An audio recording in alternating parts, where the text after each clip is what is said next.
guys, this is Doug from the website fellowshipofthemartyrs.com. We just did a whole bunch of changes to the website, added a bunch of stuff, got some more music and other things revamped on there, some new people that are contributing poetry and writings and videos and other things. You're welcome to come see the website.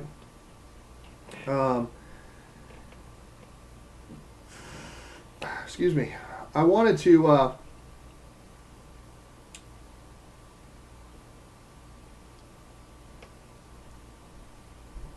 so much as I can share a little bit about some of what I think is coming. Now, some of what I think is coming is based on just a rational look at the politics, the financial markets, the weather, the whatever. Some of what I think is coming is based on what the book of Revelation says, what the Bible says. Some of it's what I believe the Lord has shown me is coming. I'll leave it to you to take it to the Lord and sort out which is which. Because sometimes we read a story and I'm not exactly sure if the Lord put that in front of us to read that story, to confirm something He's whispered to us, or if we're just political junkies or whatever. Anyway, it should be pretty obvious that things are getting real bad. That economically we're in big trouble in America. Financially the markets are a mess. The government's propping the whole thing up. Any number of things could happen. The Chinese calling in their markers, the Japanese, the whatever, the starting trading oil in euros instead of dollars. Any number of things could happen and completely and totally shipwreck our economy in what looks like probably something near fatal. We've got all kinds of weather disasters, mudslides and forest fires and huge floods. We've got corn being used for ethanol instead of for food. We got food shortages. We've got tomato salmonella thingies. We got bees dying. I'm not going for the whole global warming being the cause of everything. I'm pretty sure that biblically speaking, God is at the heart of it, and this is God's wrath. I believe that we're in the 7-year tribulation. I believe that we're already a year and a half inside a 7-year peace treaty between Israel and a rebuilt Roman Empire. I don't believe there's a pre-trib rapture that gets us out of this, because the church needs this in order to hit her knees, cry like a baby, and become one body. And that we are so stubborn and stupid that without a whole lot of affliction and tribulation, we're probably not going to start acting like Jesus. Now, there's a whole bunch of people that say they're Christians that as soon as persecution comes will immediately deny that they're Christians and be absorbed into whatever one world religion wants to force them to agree with them. And there are great big chunks of the institutional church, as we've seen it, that are prime to talk their people into joining a one world religion, including Rick Warren, who's on the Council of Foreign Relations and who is on the new Faith Council that Tony Blair has put together to establish a one world religion. The Alliance of Civilizations set up by the United Nations is already in place, set to roll out curriculums in schools everywhere in 2009, 2010.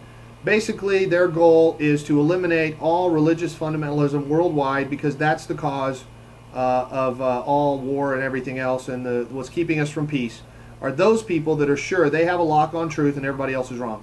Okay, well, that includes Muslims who are fundamentalist Muslims, which is the excuse we're using to do so much of the things that we're doing to take away people's freedoms. But it also includes Orthodox Jews and Christians who believe that they're right and everybody else is wrong, and anybody else that won't play nice. The result is going to be that everybody will go along with a combined Baha'i style, let's all believe whatever we want so long as none of us think we're right kind of a religion. They'll be okay, but everybody else is going to be persecuted by whatever means necessary. I believe that there are prison camps all over America being prepared. I believe that FEMA is buying plastic coffins to beat the band, 500,000 at a time. Look it up.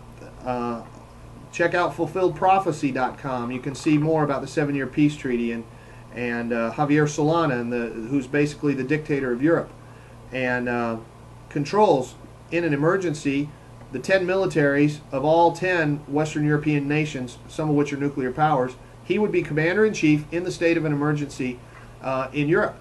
And he is the guy that gets to decide if there's an emergency. Anyway, things are real bad and they're getting worse, and we need to get prepared. If you think that your stuff, your Precious Moments collection, your Hot Wheels, your Star Wars collectibles are going to be worth anything 2, 3, 4 years from now, you're very, very wrong. Absolutely, positively, bad stuff is coming, and I'm betting everything on it. Now, you can decide that I'm wrong and that I'm crazy, but as it gets closer, as things unravel more, you're going to need to decide at what point you need to simplify your life, get rid of your stuff, and start getting ready to be mobile. Now, you might get your life simplified for you by way of a flood or a hurricane or something else, and then you realize what's really important, which is faith and family. And maybe you got out of there with the wedding album or something like that, and that's all you got. We have people here who voluntarily whittle down their lives to basically nothing to serve Jesus and to be mobile and to be able to go wherever he says and do whatever he says to do. Now, I'm believing that that is going to come to those people that say they love Jesus. The more they act like Jesus, the more they're going to get persecuted. Period. He said it would be like that. And I'm encouraging you to feed the hungry, to clothe the naked, to take in the poor wanderer, to get used to having 8, 10 people in your house, because you won't be able to afford multiple houses. You won't be able to afford multiple cars. We got a dozen or more people here with 3 or 4 vehicles, and that's plenty. You know, with the price of gas and everything else, you need to carpool. You need to think about what's going on. People are gonna, it's gonna get really, really bad. The Bible says a time like the world has never seen. Okay? In the days of Noah, at least they were just wiped out. They didn't linger on for years in painful, horrible suffering, wishing that mountains would land on them and they would die. If you are not rejoicing in affliction, you're not going to be ready. You're not going to make it. You are going to lose your mind. There's all kinds of things coming to deceive and delude even the elect. Right now the church is being sifted. People are having to choose. Do I go along with the purpose-driven life? Do I go along with the emerging church, new age, whatever, let's all get along thing? Do I go along with Todd Bentley and the other crazy manifestation seeking prophetic whatever stuff? Or do I seek Jesus, keep my eyes on the cross, don't listen to man, obey him only? You're going to have to choose. This is a time.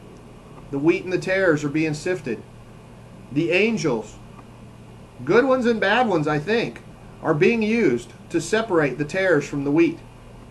People are being pushed out of congregations because they refuse to let the pastor lay hands on them and receive the Lakeland stuff. Violently pushed out of congregations. Well, probably they should have left a while ago when God called them out, but they didn't want to go. But now they're being forced out, and they're having to pick a team. The Lord is using this. Deception and delusion are on every side. I can't guarantee that I'm not here, that I'm not part of the delusion and deception. I'm not trying to get you to look to me. I'm trying to get you to look to God. And keep your eyes on him only. I don't want you following me. Please do not, under any circumstances, do what I tell you to do if it should happen that I tell you what to do. I'm trying to get you to look to the cross because there's no other safe place. If man can touch it, man can break it, or already did break it. You need to look to the cross. Okay? Now, as far as persecution goes, you got to get ready because it's coming. And somebody's going to put a gun to your head financially, spiritually, physically, in some way or another. Somebody's going to put a gun to your head and say, deny Christ and accept what we're selling. And you're going to have to make a call right then, right there. And it may happen over and over and over in different ways, in subtle, sneaky ways. But you need to be ready. And it'd be good if you went ahead and made a decision right now, set your face like flint, and decided not to back down no matter what. Thanks for listening. More on this from fellowshipofthemartyrs.com.